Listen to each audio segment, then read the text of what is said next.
Hello students मैं आपके सामने आज जो है बहुत ही इम्पोर्टेंट एग्ज़ाम्स के पॉइंट ऑफ व्यू से एक बहुत ही इम्पोर्टेंट लेक्चर है पोस्टमार्टम हैमरेज।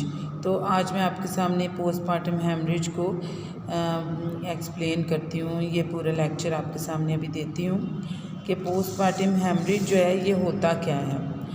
तो पोस्टमार्टम जो हैमरेज है ये बच्चे की पैदाइश के बाद वजाइना से जो कितना 500 मिलीलीटर से ज़्यादा खून बह जाना जो क्या कहलाता है पोस्टमार्टम हैमरेज। अच्छा, सिजेरियन सेक्शन के बाद भी इसके इम्कानात बहुत ज़्यादा होते हैं। तो आगे हम सीखेंगे कि वो क्या वजूहत होती हैं जिसमें बहुत ज़्यादा खून बह जाता है और खून का ज़िया होता है। तो वो आगे हम वजूहत देखेंगे। तो 500 से अगर 1000 तक पहुंच जाता है तो ये मतलब प्री-पीएच में है पेशेंट, ठीक है। तो इसमें औरत की मौत भी वाक़या हो जाती है और इसको इसलिए मैनेज करना जल्द अज जल्द बहुत क्या ज़रूरी होता है। अब इसकी हम क्लासिफिकेशन देख लेते हैं। पीपीएच की इसकी क्लासिफिकेशन ये है कि इसका क्या होता है base on the blood loss, सही है। इसमें जो है क्लासिफिकेशन में पहला जो इसका पॉइंट आता है वो base of the blood loss कि कितना ब्लड लॉस जो है वो हो रहा है। तो फर्स्ट है माइल्ड पीपीएच। अगर माइल्ड पीपीएच में है तो ये 500 से 1000 ml तक अगर लॉस हो रहा है तो ये माइल्ड में आएगा। मॉडरेट में है तो मॉडरेट पीपीएच है तो ये 1000 से लेके 2000 तक ये क्या होगा, ये मॉडरेट में आ जाएगी, ये इसकी क्लासिफिकेशन। और थर्ड जो है सीवियर पीपीएच, तो ये अबव कितना होगा 2000 से अगर ये ज़्यादा हो जाएगा तो फिर ये क्या सीवियर कंडीशन आएगी। ये बहुत ज़्यादा ख़तरनाक कंडीशन होती है। इसमें बहुत सारी औरतों की जो मौत भी जा सकती है। तो ये इसको कवर करना बहुत ज़्यादा ज़रूरी है।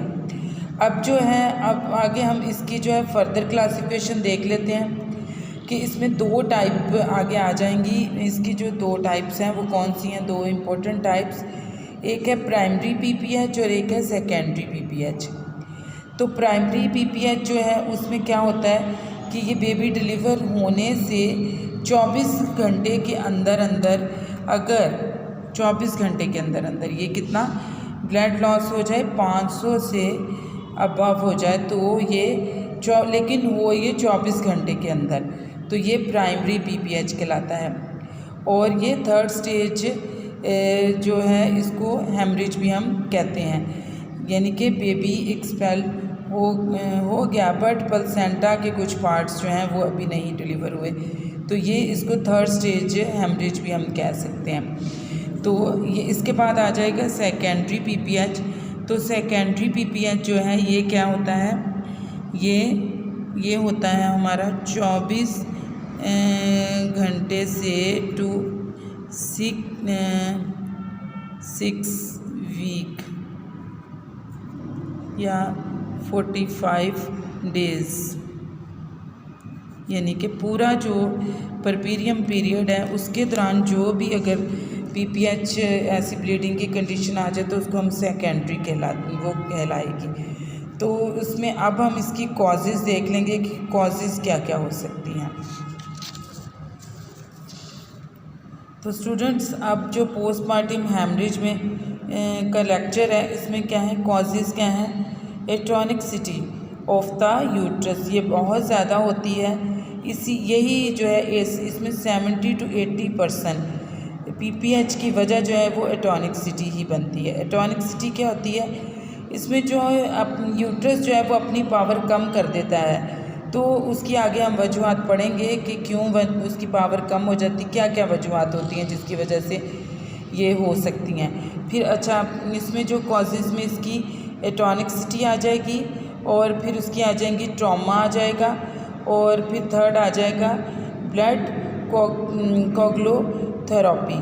तो इसमें जो है इसमें ब्लड के कोई क्लॉट्स आ जाते हैं, छोटे छोटे क्लॉट्स बन जाते हैं, या फिर ट्रॉमा कोई इंस्ट्रूमेंट उस टाइम लग गया या फिर बाद में कोई ट्रॉमा हो गया तो उसकी वजह से जो पोस्टमार्टम हैमरेज होती है ये वो कॉज करती हैं। और अब हम जो करेंगे इसमें काफ़ी सारी इसकी क्लासिफिकेशन है जो वजह बनती हैं पीपीएच की। तो टॉनिसिटी को हम जो है वो डिस्क्राइब कर लेते हैं। तो इसमें क्या है, सबसे पहले आ जाती ग्रैंड मल्टी पैरा। अगर किसी औरत के बहुत ज़्यादा बच्चे पैदा हुए हैं तो फिर ये क्या ग्रैंड मल्टी पैरा जो है ये हो सकता है कि उस औरत का यूट्रस जो है वो कमज़ोर हो चुका हुआ है, उसके मसल जो हैं वीक हो चुके हैं, अब उसमें उतनी क्या वो नहीं है, मतलब प्रॉपर तरीके से वो काम नहीं यूट्रस कर पा रही, तो तब ये वजह ग्रैंड मल्टी पैरा में ये हो सकती है। फिर इनकम्प्लीट एक्सपेल्शन ऑफ प्लेसेंटा। इनकम्प्लीट यानी कि प्लेसेंटा तो आउट हो गया लेकिन कुछ ना कुछ उसके कोई पीसेस रह गए। फिर अब्रप्टिव प्लेसेंटा। अब्रप्टिव प्लेसेंटा का मतलब ये कि डिलीवरी से पहले ही ब्लीडिंग का स्टार्ट हो जाना, यानी कि उसमें जो है कोई भी जो है प्लेसेंटा का जो पार्ट है वो आगे आ जाए, या प्लेसेंटा का वो कोई पार्ट जो है वो ब्लीड करना शुरू हो जाए। और प्लेसेंटा प्रीविया ये है कि प्लेसेंटा का लोअर सेगमेंट में पाया जाना, यानी कि इस हिस्से में कोई प्लेसेंटा का ये यहाँ पर प्लेसेंटा अमूमन जो है ये जब फर्टिलाइजेशन होती है तो अक्सर यहाँ पर डेसिडोआ के साथ ही अटैच हो जाती है।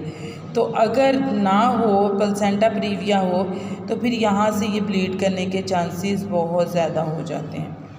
तो ये आ जाएगा प्लेसेंटा प्रीविया।